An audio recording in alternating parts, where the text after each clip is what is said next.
Radio Tehran, শুরু হচ্ছে বিশ্ব সংবাদ। বাংলাদেশের সর্বশেষ গুরুত্বপূর্ণ আপডেট সংবাদে আপনাকে স্বাগত। শুরুতেই সংবাদ শিরোনাম, পরে বিস্তারিত। প্রথমেই জানাবো, দোকান থেকে তুলে নিয়ে আওয়ামী লীগ নেতাকে পিটিয়ে জখম। বরিশালের গৌরনদী পৌরসভা ৪ নম্বর ওয়ার্ডের একাধিকবার নির্বাচিত সাবেক কাউন্সিলর এবং কার্যক্রম নিষিদ্ধ ঘোষিত পৌর আওয়ামী লীগের সাংগঠনিক সম্পাদক লিটন ব্যাপারীকে দোকান থেকে তুলে নিয়ে পিটিয়ে গুরুতরভাবে জখম করেছে দুর্বৃত্তরা।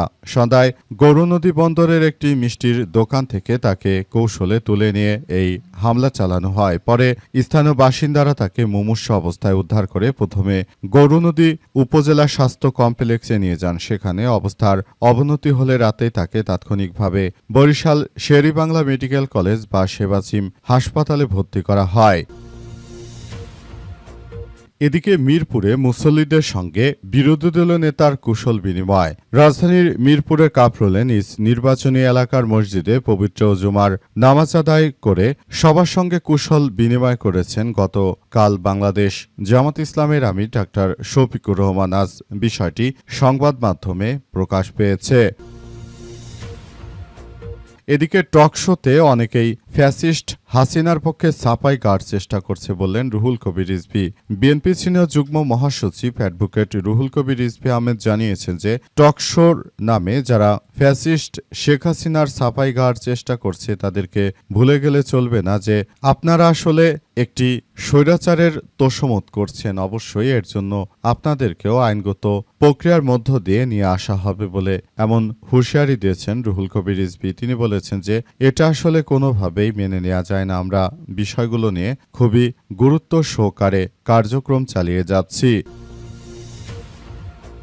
এবারে জানাবো, আজ ভাঙা বেড়িবাঁধ পরিদর্শনে স্বরাষ্ট্রমন্ত্রী স্থায়ী সমাধান এবং দ্রুত সংস্কারের আশ্বাস। কক্সবাজারের সাম্প্রতিক ভয়াবহ বন্যায় বিপর্যস্ত পেকুয়ার ভাঙা বেড়িবাঁধ ও দুর্গত এলাকা পরিদর্শন করে দ্রুত সংস্কার কাজ শুরুর পাশাপাশি দীর্ঘমেয়াদী ও টেকসই বেড়িবাঁধ নির্মাণের আশ্বাস দিয়েছেন স্বরাষ্ট্রমন্ত্রী সালাউদ্দিন আহমেদ। ক্ষতিগ্রস্ত মানুষের সঙ্গে কথা বলে তাদের দুর্ভোগের খোঁজ নেওয়ার পাশাপাশি সংশ্লিষ্ট দপ্তরগুলোকে জরুরি ভিত্তিতে ক্ষয়ক্ষতির তালিকা প্রস্তুত ও সমন্বিতভাবে কার্যকর পদক্ষেপ নেওয়ার নির্দেশনা দিয়েছেন তিনি। এরপর জানাবো, হাসিনাকে নিয়ে এক ঢিলে বহু পাখি মারার অঙ্ক কষছে দিল্লি। প্রায় 2 বছর ধরে ভারতে পলাতক স্বৈরাচার শেখ হাসিনা নেতাকর্মীদের নিয়ে ডিসেম্বরে বাংলাদেশে ফেরত আসতে চান। দেশে ফিরে তিনি আদালতে আত্মসমর্পণ করার ইচ্ছা প্রকাশ করেছেন। তার এই বক্তব্য সামনে আসার পর বাংলাদেশের পাশাপাশি ভারতেও তীব্র আলোড়ন সৃষ্টি হয়েছে। তবে দিল্লির পর্যবেক্ষকরা একে দেশে ফেরার সুনির্দিষ্ট ঘোষণা হিসেবে দেখার চেয়ে জলমাপার চেষ্টা হিসেবেই বেশি দেখছেন। মূলত শেখ হাসিনা বারবার যে এমন মিথ্যাচার করে সেটি আবারও প্রমাণিত হলো। এবং সর্বশেষ জানাবো, অবশেষে খালেদা জিয়ার সঙ্গে ঔদ্ধত্যপূর্ণ আচরণ করার ঘটনায় ফেঁসে যাচ্ছে সেই পুলিশের মহিলা এসপি আয়েশা সিদ্দিকা। তিনি কিভাবে তৎকালীন সময় খালেদা জিয়ার সঙ্গে এমন ব্যবহার করে খালেদা জিয়াকে দমনপীড়ন করে শেখ হাসিনার কাছ থেকে পুলিশের এসপির চাকরিটি বাগিয়ে নিয়েছিলেন, এ সম্পর্কে খুবই গুরুত্বপূর্ণ সংবাদ থাকবে। বন্ধুরা, সঙ্গেই থাকুন। এতক্ষণ শুনছিলেন সংবাদ শিরোনাম, এবারে বিস্তারিত। তবে তার আগে বন্ধুরা অনুরোধ থাকবে, এই সংবাদটিতে একটি লাইক দিন।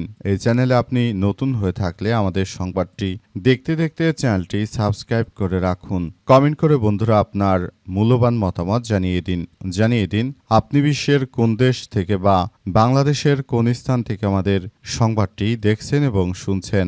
আর বন্ধুরা, সংবাদটি আপনার সোশ্যাল মিডিয়া ফেসবুকে শেয়ার করে বন্ধুদেরও দেখার সুযোগ করে দিন। গাজা যুদ্ধে আপনি যদি নিরীহ ফিলিস্তিনিদের ভালোবেসে থাকেন বন্ধুরা, কমেন্টে ইয়েস লিখে পুরো বিশ্ববাসীকে আমাদের এই তাজা আপডেটটি দেখার সুযোগ করে দিন। এবারে বিস্তারিত। হাসিনাকে দিয়ে এক ঢিলে 2 পাখি মারার চেষ্টা করছে দিল্লি। ভারতে অবস্থানরত শেখ হাসিনাকে নিয়ে এবার ফাঁদ পেতেছে নয়াদিল্লি। তারা এক হাসিনাকে ব্যবহার করে বাংলাদেশকে অস্থিতিশীল করার পাশাপাশি তারা এক ঢিলে দুই পাখি মারতে চায়। বাংলাদেশে যখন শেখ হাসিনা ছিল তখন আসলে যেভাবে শেখ হাসিনাকে তারা ব্যবহার করেছে সেটি নজিরবিহীন। তাই তো এত সমস্যার পর আসলে এই মুহূর্তে শেখ হাসিনাকে শুধুমাত্র তারাই আশ্রয় দিয়েছে। এ অবস্থায় আসলে পুরো পরিস্থিতি কোন দিকে যায় সেটি এখন পর্যন্ত বলা যাচ্ছে না। সবকিছু আসলে এক ভারতের অভ্যন্তরে নয়াদিল্লি এই মুহূর্তে বাংলাদেশকে তারা আসলে অস্থিতিশীল করে রাখার যে অপচেষ্টা করছে সেখান থেকে বাধা দেয়া হয়েছে।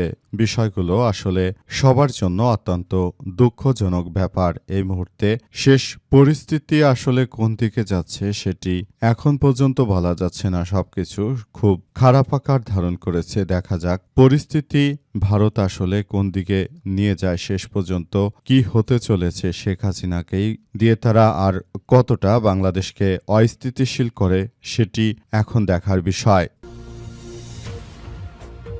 দোকান থেকে তুলে নিয়ে আওয়ামী লীগ নেতাকে পিটিয়ে জখম। বরিশালের গৌরনদী পৌরসভা ৪ নম্বর ওয়ার্ডে একাধিকবার নির্বাচিত সাবেক বার কাউন্সিলর এবং কার্যক্রম নিষিদ্ধ আওয়ামী লীগের সাংগঠনিক সম্পাদক লিটন ব্যাপারীকে দোকান থেকে তুলে নিয়ে গুরুতরভাবে পিটিয়ে জখম করেছে বিএনপির নেতাকর্মীরা। এ ঘটনায় তিনি গুরুতরভাবে আহত হয়েছেন এবং বর্তমানে চিকিৎসাধীন অবস্থায় রয়েছেন।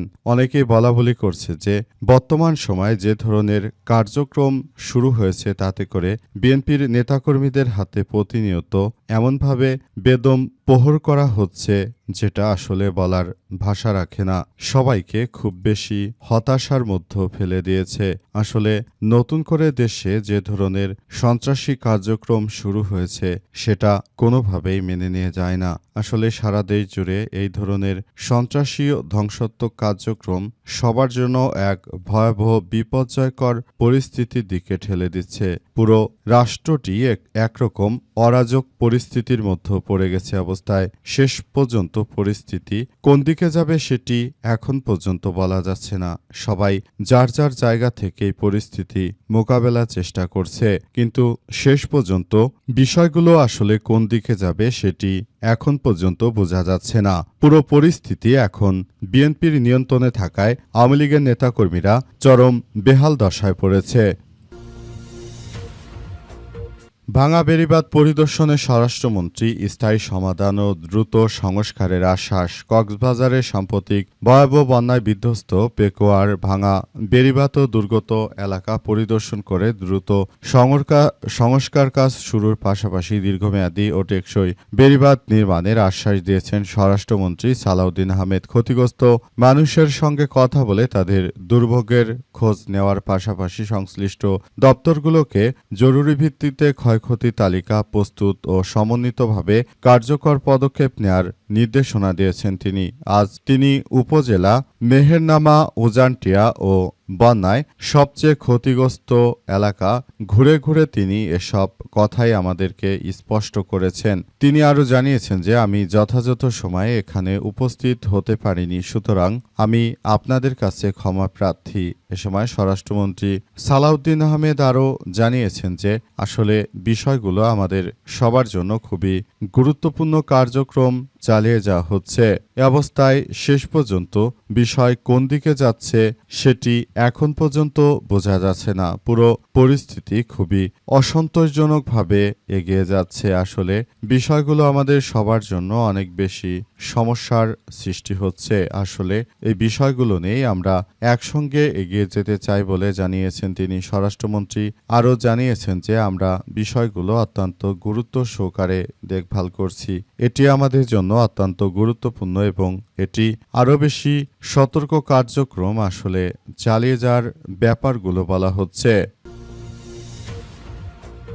মিরপুরে মুসল্লিদের সঙ্গে বিরোধী দলীয় নেতার কুশল বিনিময়। আজ মিরপুরে বাংলাদেশ জামাত ইসলামের আমির ডাক্তার শফিকুর রহমান তিনি নেতাকর্মীদের সঙ্গে কুশল বিনিময় করেছেন। সেখানে জামাতের আমির ডাক্তার শফিকুর রহমান তিনি নেতাকর্মীদের খোঁজখবর নিয়েছেন এবং কিভাবে রাষ্ট্র কাঠামো আরও ভালোভাবে পরিচালিত করা যায় সেসব বিষয় নিয়ে তিনি নেতাকর্মীদের সঙ্গে কথা বলেছেন। বর্তমান দেশে যে দুর্যোগ পরিস্থিতির সৃষ্টি হয়েছে সেই দুর্যোগ থেকে কিভাবে বেরিয়ে আসা যায় সেসব বিষয় নিয়ে আসলে একসঙ্গে কথা বলেছেন তারা। সবকিছু খুব সুন্দরভাবে পরিচালিত হচ্ছে, পুরো বিষয়গুলো খুব ভালোভাবে দেখভাল করছেন তিনি আরও বিষয়গুলো নিয়ে খুবই গুরুত্বপূর্ণ এক পর্যবেক্ষণ অনুসন্ধান করেছেন। এছাড়াও তিনি নেতাকর্মীদেরকে বলেছেন যে আগামীতে কিভাবে তারা বিষয়গুলো নিয়ে আরও ভালো পর্যায়ে যাওয়া যায় সেটি নিয়ে তারা কাজ করছে। বাংলাদেশ জামাত ইসলামের আমির ডাক্তার শফিকুর রহমান বন্যা দুর্গত মানুষের মাঝে তিনি সর্বপ্রথম এগিয়ে গিয়েছেন। অতীতে কখনোই এভাবে আসলে এই বিষয়গুলো দেখা যায়নি। সবকিছু চোখের সামনে স্পষ্ট যে কারা দেশের মানুষের কল্যাণে কাজ করে থাকে, কিন্তু শেষ পর্যন্ত আসলে জামাতের আমির ডাক্তার শফিকুর রহমান তিনি মূলত দেশের মানুষের জন্য কতটা করতে পারবেন সেটি এখন পর্যন্ত বোঝা যাচ্ছে না।